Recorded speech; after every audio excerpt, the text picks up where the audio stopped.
Astăzi o să vorbim despre securitatea pe e-mail, în mod special despre modul în care comunică serverele de e-mail criptat. Aici avem două posibilități, SMTP plus Start TLS, în general peste portul 25 sau 587, sau a doua alternativă este SMTPS, portul 465 TCP. O metodă mai răspândită între serverele de e-mail este Start TLS, dar vine cu ceva probleme. O să vă explic în clipele ce urmează. Mai întâi de toate, haideți să analizăm schimbul de mesaje sub SMTP plus Start TLS. Mai întâi de toate, stabilește o sesiune, face un three-way handshake TCP. S-a stabilit conexiunea și după aceea sub aplicația SMTP încearcă să schimbe câteva mesaje. Printre aceste mesaje se află și o comandă numită Start TLS, pe care o trimite serverul. Îi trimite ceva de genul, ok, eu suport TLS, putem negocia un canal criptat. Ok, da, haide să stabilim un canal criptat. Și abia apoi se stabilește într-adevăr un canal securizat. Haideți să vă și arăt un exemplu. Să mergem de exemplu, să facem telnet pe Gmail, se mete pe gmail.com 25. Să salutăm serverul de la Google. Și apoi, după cum vedeți, serverul de e-mail Google îmi spune că suportă această comandă.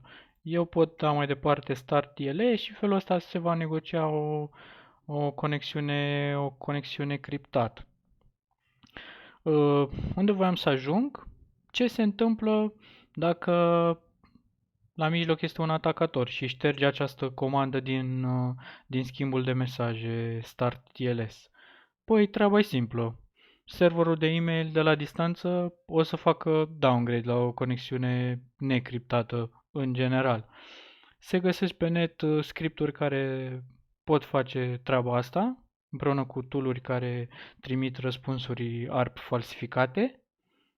Probabil că în aproximativ 90% din cazuri, într-un LAN veți putea face un atac de genul ăsta, pentru că la Layer 2 nu veți găsi implementate mecanisme ca ARP Inspection pe switch-uri.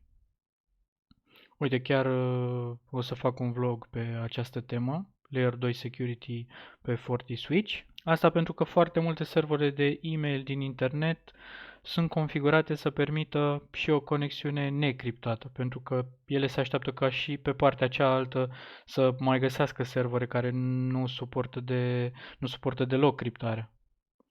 Nu mai vorbesc de faptul că CA-ul, Certificate Authority-ul, care a emis certificatul folosit pentru a comunica criptat, de multe ori nu este verificat. Ce putem face? De cele mai multe ori avem o criptare end-to-end pe chat, cum ar fi WhatsApp-ul, spre exemplu, dar acolo unde schimbăm cu adevărat informații confidențiale, nu avem o securitate atât de avansată. O să vă prezint un demo pe Fortimail, soluția de email security de la Fortinet, și anume o să vorbim astăzi despre criptarea IB, Identity Based Encryption, și partea de criptare, semnare cu certificate X509 de e-mail și anume S-MIME.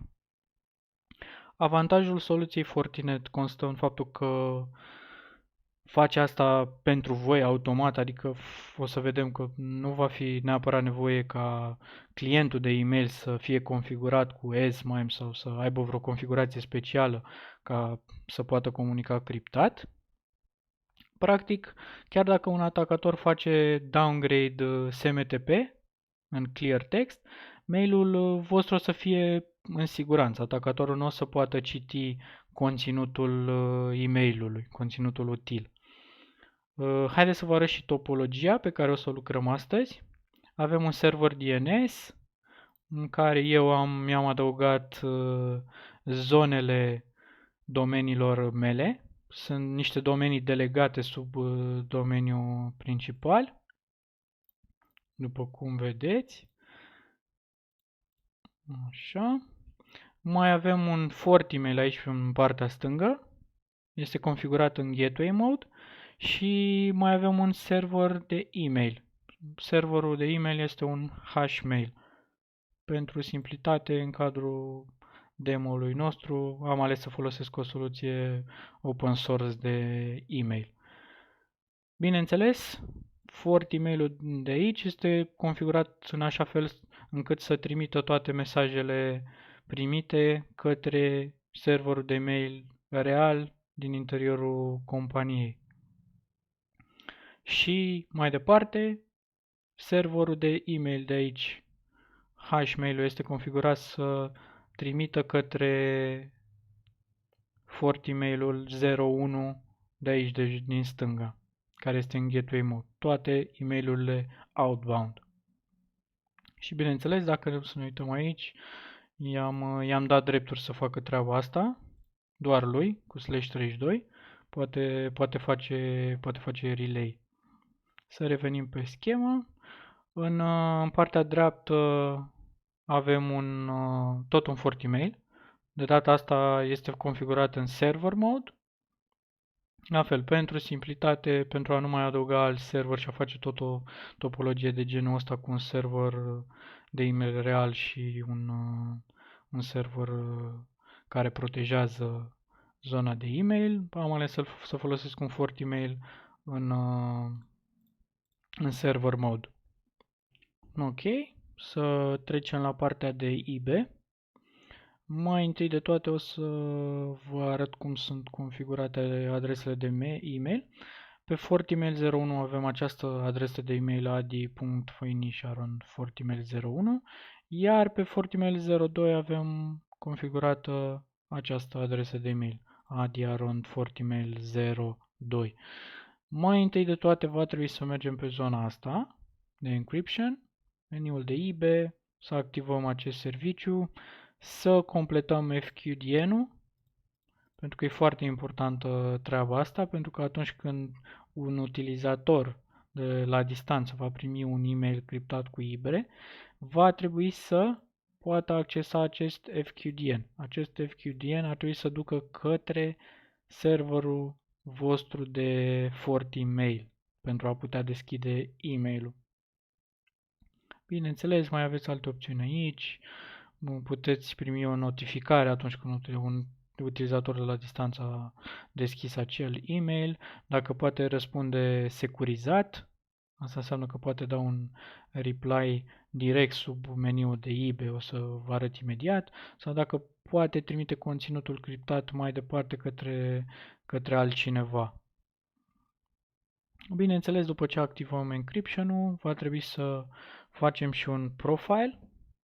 Eu am deja două profile care fac treaba asta. Mergem pe Security, Encryption și am creat două, IB Pull și IB Push.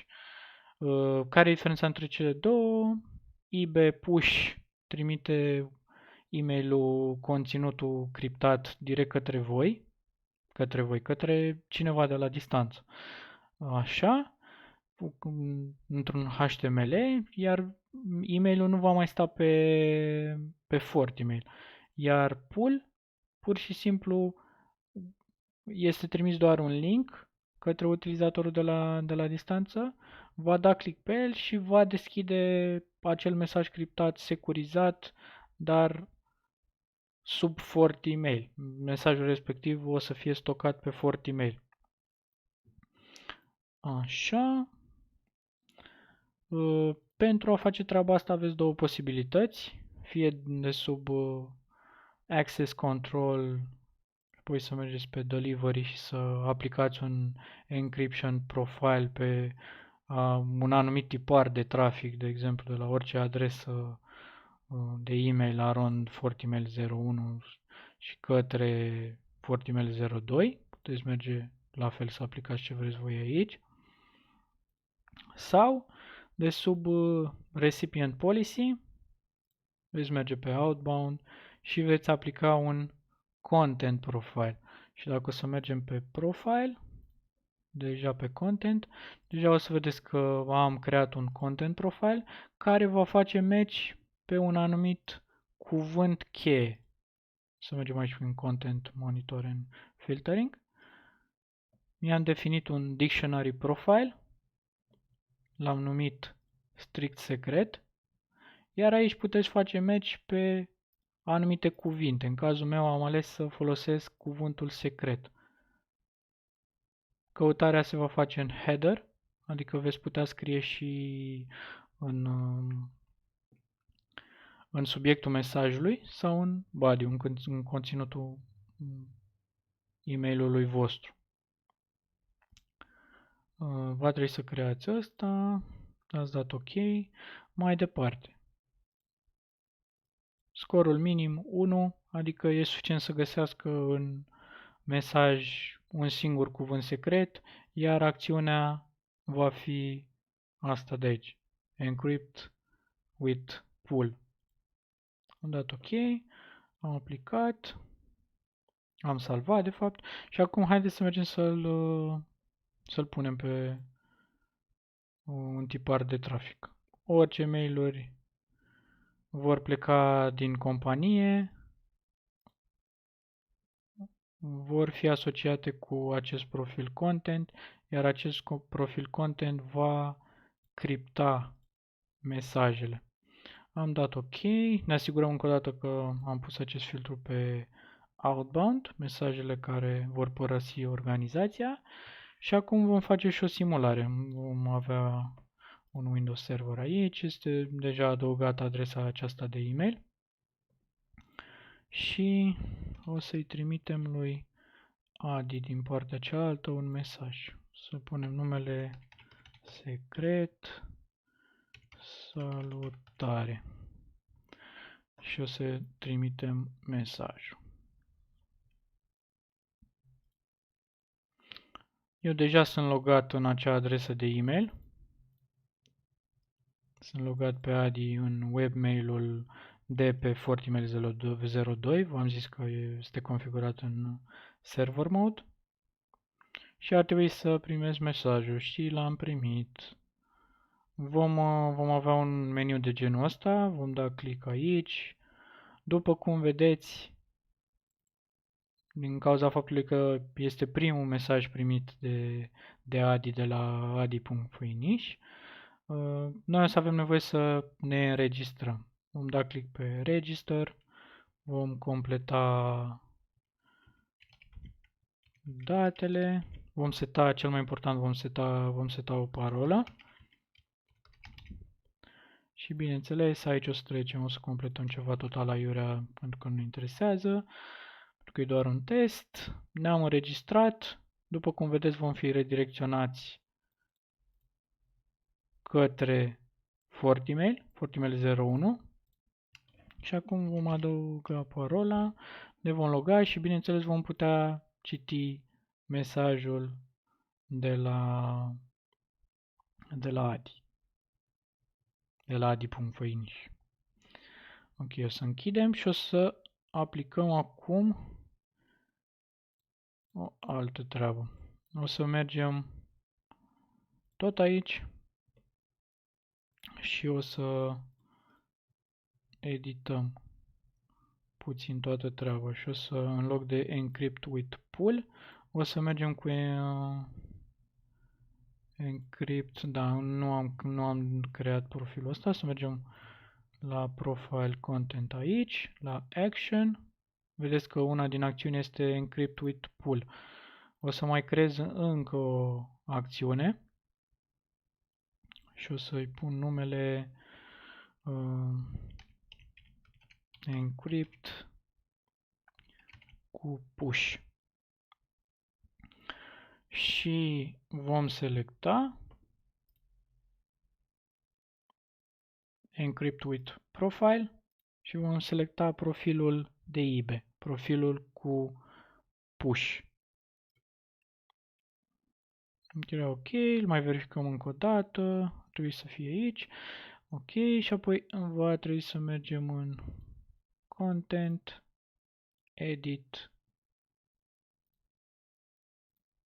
Edit și ar trebui să vedem și Encrypt cu Push. Dăm ok. Mergem încă o dată sub Recipient Policy să ne asigurăm că acesta este pus sub meniu de Outbound. Encrypt with Push. E perfect. Și mai facem încă o dată un test. După cum vedeți, deja am primit mesajul cum că Adi Aron FortiMail02 a citit mesajul trimis de mine în mod securizat cu eBay. Mai trimitem încă un mesaj. Secret 2 și salutare 2. Ok, închidem și dacă să mergem pe zona asta. Da, am primit mail-ul cum că m-am înregistrat și ar trebui să primesc și al doilea e-mail. Dar de data asta o să vedeți că e-mailul este trimis scriptat. Nu veți mai avea un link de înregistrare sau unde să introduceți parola, pur și simplu veți salva acest conținut al e-mailului. Vedeți, este salvat la voi pe calculator, nu mai există pe FortiMail. Veți introduce la fel parola, se decriptează și bineînțeles îl veți putea citi. Asta a fost toată treaba cu eBay. Iar acum o să facem partea de encryption cu Esman. Mai întâi de toate, aveți nevoie de un certificat digital pentru e-mail. În cadrul demo-ului eu am folosit un certificat digital pentru e-mail de la Actalis și voi puteți face același lucru. Din acest motiv am folosit domenii reale, după cum v-ați dat seama, pentru a obține un certificat digital și implicit pentru a putea comunica criptat cu un alt partener de la distanță. După ce veți obține certificatul, veți primi de la Actalis un PKS 12 în extensie PFX, adică acest certificat va conține inclusiv cheia privată, cheia voastră privată pentru a decripta mail-urile primite și criptate cu cheia voastră publică. Să vedem imediat cum funcționează. Mai întâi de toate o să vă explic cum extrageți cheia publică, pentru că asta va trebui să faceți din acest PKS 12. O să mergem cu MMC-ul.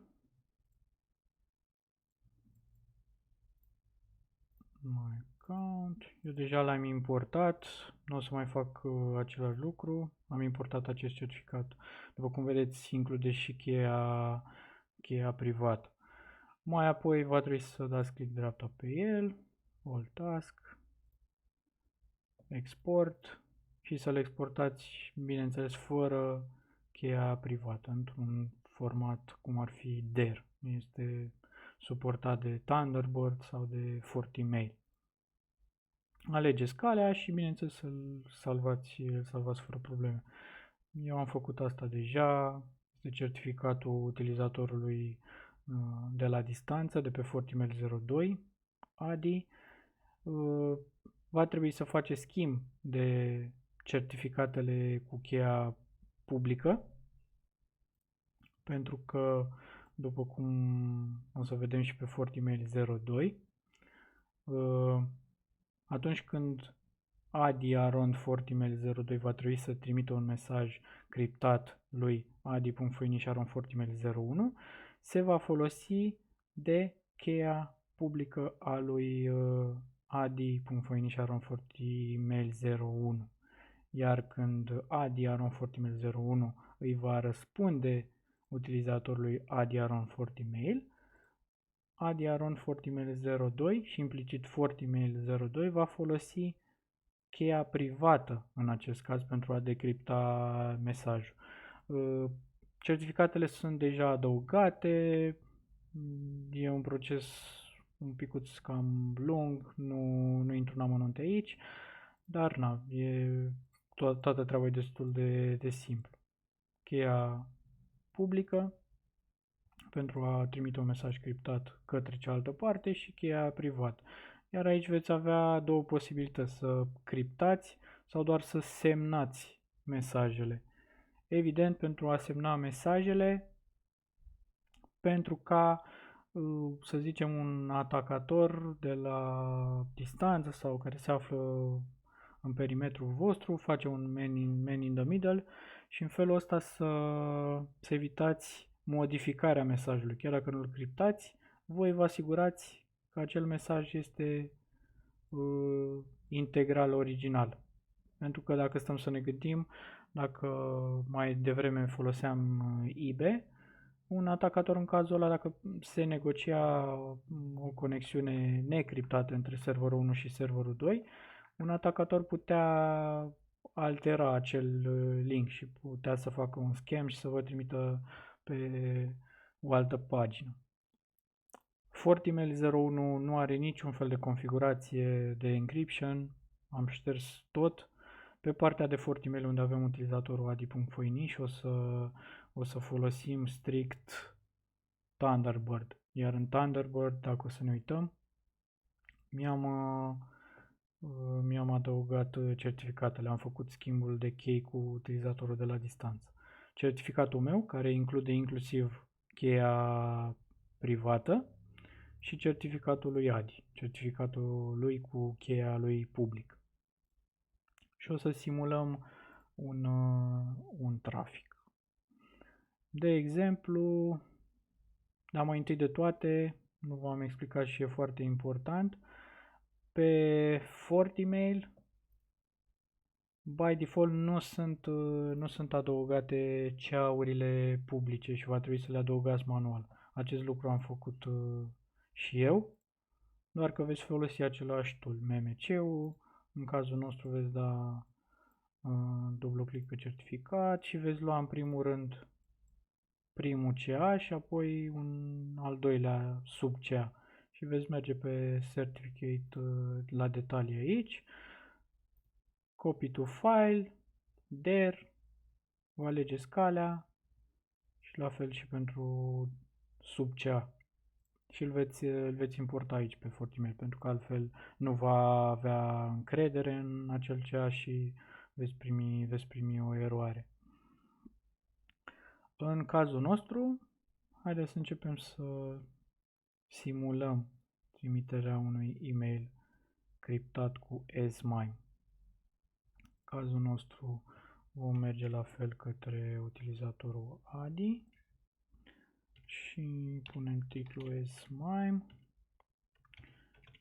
iar mesajul va fi salut. În cazul clientului folosit de mine Thunderbird, aveți bifele astea două aici, de encryption și digital sign. Și în primul rând, înainte să trimitem mail-ul, va trebui să ne asigurăm că avem în primul rând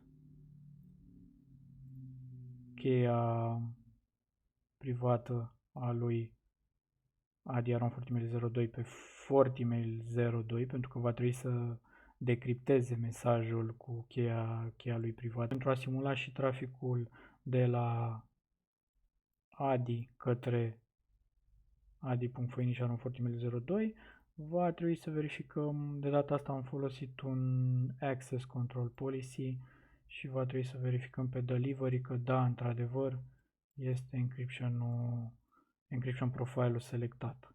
În cazul nostru, da, avem Encrypt and Sign, e totul regulat, ar trebui să funcționeze. Haideți să mergem pe zona asta, FortiMail 01, clientul aflat în spatele FortiMail 01. După cum v-am zis, FortiMail 01 nu are niciun fel de setare pentru a trimite mail-urile criptat. Mail-ul a fost trimis și haideți să verificăm dacă a ajuns aici. După cum vedeți, mailul a ajuns, vedem și semnătura SMIME.